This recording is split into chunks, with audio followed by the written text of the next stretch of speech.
Je vais vous raconter le destin tragique d'un coq.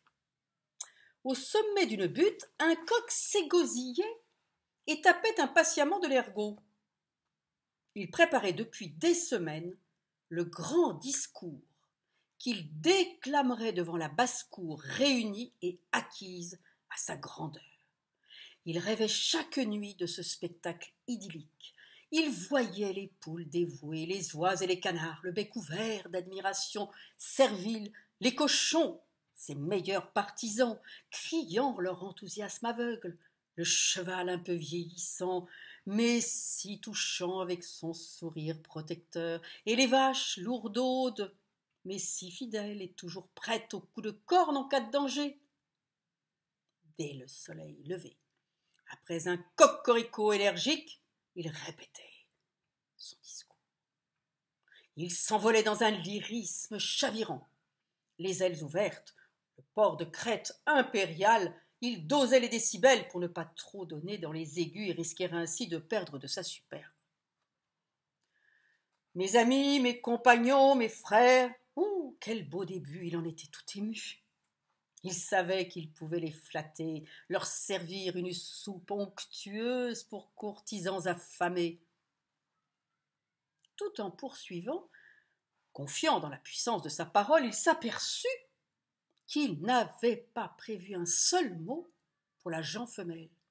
Grave erreur, qu'il fallait sans délai réparer, car ces dames étaient majoritaires.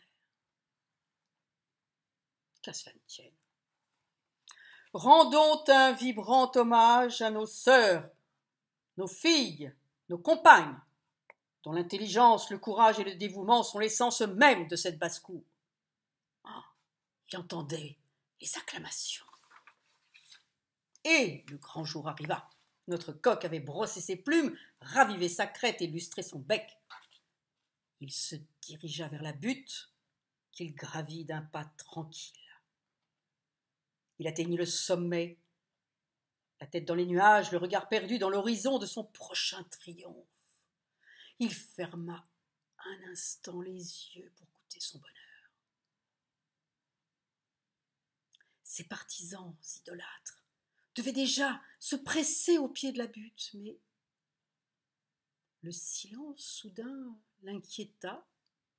Il ouvrit les yeux, pas âme qui vive. Il était seul.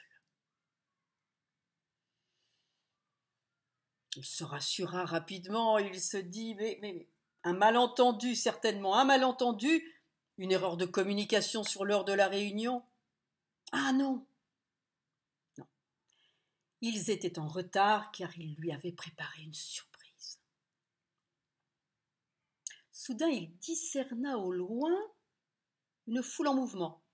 Il reprit confiance. Mais des cris, ou plutôt des slogans, se mirent à fuser de toutes parts. Destituons-le, empaillons-le. Le coq en tomba des nues. Il ne pouvait y croire. Il ne voulait pas y croire. Les animaux cernaient maintenant la butte. Alors là, le coq se reprit et harangua cette foule avec mépris. Je ne comprends rien à vos vociférations. Vous n'êtes que des ignorants, des misérables. Vous me devez obéissance et respect. Sans moi, vous ne seriez rien. Vindicte, arrogance, violence, tous les ingrédients y étaient, mais la sauce tyrannie ne prenait plus. Les animaux en rang serré commençaient l'ascension de la butte. Encore quelques mètres, et le pire était à craindre pour le volatile. C'est alors que le coq s'écroula, raide mort de peur.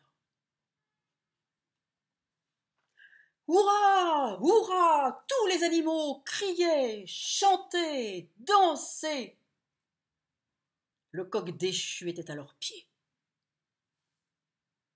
Aujourd'hui, cette petite butte est identifiée sur les plans sous le nom de la butte au coq. Le gallinacé empaillé qui en orne le point culminant fait aboyer les chiens et rire les enfants.